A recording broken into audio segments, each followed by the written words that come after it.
నమస్తే.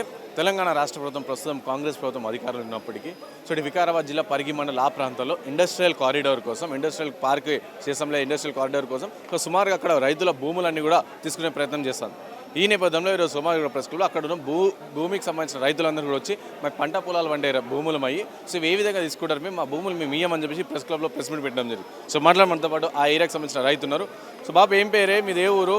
మాది బట్ల సందారం, వార్ల బుగ్గయ్య నా పేరు. ఎంత ఉందా మీ భూమి? మా భూమి 4 ఎకరాలు ఉంటుంది. నాకు ఇద్దరు కొడుకులు. 4 ఎకరాలు. అయితే అందులో మేము బర్రెలు బోర్లు వేసుకున్నాం, పంటలు చేసుకుని బతుకుతున్నాం. మాకు అవి పోతే ఇంకా ఏ బతకనికి మార్గమే లేదు. నా కొడుకులు చిన్నగా ఉండరు, ఏం జాబులు లేవు. వాళ్ళు చిన్నగా ఏదో కష్టం చేసుకుని బతుకుతున్నాం. మేము వ్యాపారం చేసుకుని చిన్నగా. అయితే మేము ఆ భూమి ఇచ్చిన తర్వాత ఇంకా ఎక్కడ వెళ్ళిపోవాలి, మేము మీకు కొనుక్కుంటాము, మీ భూమి ఇవ్వండి, మీరు ఎక్కడైనా తీసుకోండి, లేదంటే ఒక జాబ్ ఇస్తాము, మీకు ఒక ప్లాట్ ఇస్తాము, ఇలాంటి పేపర్లు పంపిర్రు మాకు. అంటే మాకు ఏ అక్కర లేవు, మేము ఎక్కడ ఏం పోలేము. ఊరు చూసి మా తాత ఇక్కడనే పుట్టాడు, మా నాయన ఇక్కడనే పుట్టాడు, నేను ఇక్కడనే పుట్టాను, ఇప్పుడు నా మనమలు కూడా ఇక్కడనే పుట్టారు. ఇట్లా 4 తరాలు నడుస్తున్నాయి నాతోని, నా మనమంతోని. అంటే మేము ఎక్కడ పోలేము, ఎక్కడ పోవాలి ఇప్పుడు అని మాకు ఎక్కడ అర్థమైతలేదు. అంటే మంచి బంజరు భూములా లేకపోతే మంచి పంట వండే భూములు? వండే భూములు, పల్లి, కందులు, ఇవన్నీ పప్పు ధాన్యాలు, జొన్నలు, మక్కలు ఇవన్నీ తీస్తాం. పల్లి అవన్నీ పంటలు పండించుకో మా తాత కాడికి వెళ్ళి పన్ను కట్టలేక మా తాత బాధపడి సంపాదించిన భూమి అది. మేము అట్లయితే సంపాదించిన భూమి కాదు, మా తాత చూసినాం మేము.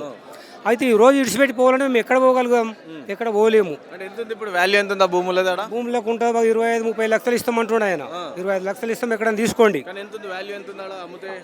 అంతే ఉంటుంది ఇక 30 లక్షలే. అయితే మరి మళ్ళీ దాన్ని ఒక 2 కిలోమీటర్లు అయితే 50-60 లక్షలు 80 కోటి వరకు అవుతున్నది. మమ్మల్ని లోపల ఉంది మా ఊరు. మేము ఖాళీ పంట శివ ఇంకా వేరే మార్గాలు లేవు, మాకు దందాలు చేసుకునే లేదు. అయితే అట్లా బతుకుతున్నాం. మరి మీరు ఎక్కడైనా పోండి, మేము మీకు ఇస్తాము, పోతారా అని పంపించాము. అంటే మేము ఎక్కడ పోము, మా పోదలుచుకోలేము. పంట శివ ఇంకా మాకు ఏం లేదు, ఆ భూమి శివ ఇక్కడ బతకలేము, వద్దని మేము చెప్పినాము. అంటే మరి ఎక్కడ పోవాలని మేము పట్టుకొని పిట్టలేక తిరుగుతున్నాం. ఇట్లా మమ్మల్ని ఆలోచన చేసి రైతులు లేదు, అక్కడ మానవుడే లేడు. మా ఎందుకు ఆలోచన చేస్తున్నాడు మా ఎమ్మెల్యే గారు, మాకు ఎక్కడ అర్థమైతే లేదు. మేము బాధ చెప్పుకోక ఏడుస్తున్నాం. ఎవరికి చెప్పాడు? ఎమ్మెల్యే కూడా పట్టించుకుంటా పరిగిలో ఆయన కదా కుదు పంపించాడు. ఏం పంపించాడు? మీకు 25 లక్షలు ఇస్తాము, మరి ఆ భూమి వదిలేయండి, మేము ప్యాటరీ ఇస్తాము. అంటే మీ ప్యాటరీ వద్దయ్యా, మేము 25 లక్షలు తీసుకుని ఎక్కడ పోమంటే మమ్మల్ని. మా కొడుకులు 25 లక్షలు 50 లక్షలు వస్తే ఏం చేస్తారు? మాకు ఆ భూమి మీద దాని మీద మేము బతుకుతాం. మా తాత దాని మీద బతికినాడు, మేము దాని మీద బతుకుతాం. దాని తప్ప ఇంకా మాకు ఏం మార్గం లేదు. అమ్ముకొని ఎక్కడ పోదలుచుకోలేము. మేము ఉద్యోగం ఉద్యోగం కూడా ఏం ఇస్తాడు? ఉద్యోగం మీద ఎంతమందికి ఇస్తాడు? 2 కొడుకులు, ఒకరికి ఇస్తాడు. మరి ఇంకోటి ఏమై బతకాలి, నేనేమై బతకాలి? ఇప్పుడు నా మనమడు వాటి ఎట్లా బతకాలి? అందరికి సరిపడే ఉద్యోగం ఇస్తాడైనా ఇవ్వలేడు. ఇప్పటి వరకు ఎందరో బాధపడుతున్నారు.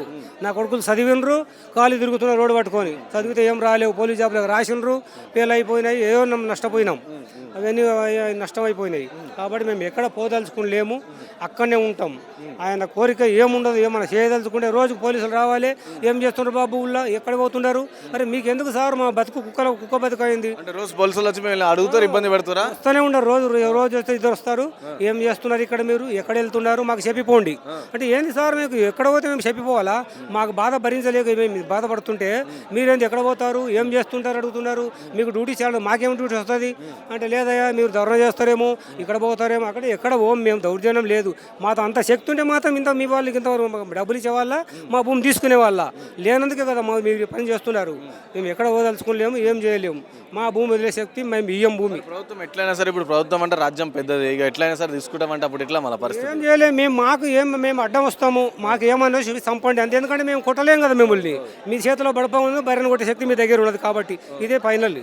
ఎందుకంటే మేము కొట్టలేము, తిట్టలేము, కుట్టలేము, అంత తప్ప ఇంకేం చేయలేము. మాకు మమ్మల్ని అడ్డం తొలగించాలనుకుంటే ఏమన్నా వేసి వాటర్ ట్యాంకులు వేయండి, మేము చనిపోతాం.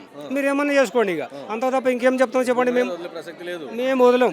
మేము వికారాబాద్ వచ్చాము ఒక రోజు, అక్కడ సవిత ఏమో వచ్చేది, కవిత, అక్కడ అల్లరి చేసాం, మస్తు తిప్పలాడిపోయినాం. ఆ కాడికి వెళ్ళి వీరు బట్ల సందర్భాలు రోడ్ ఎక్కుతున్నారని మమ్మల్ని పోలీసులు రోజు ఇంటికి వస్తున్నారు. రోజు బాధలు చూస్తారు, వెళ్ళిపోతారు.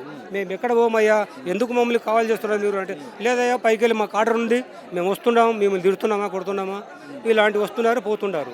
అంటే పర్వాలేదు, కానీ మేము మాత్రం భూమిలో వదలం. మేము సస్తిని అక్కడనే వస్తాం. మా తాత అక్కడే తెచ్చాడు, మా నాయన అక్కడనే తెచ్చాడు, మేము అక్కడనే వస్తాం. ఇంతవరకు మేము తెగింపుకొని కూర్చున్నాం. జై హింద్, జై తెలంగాణ.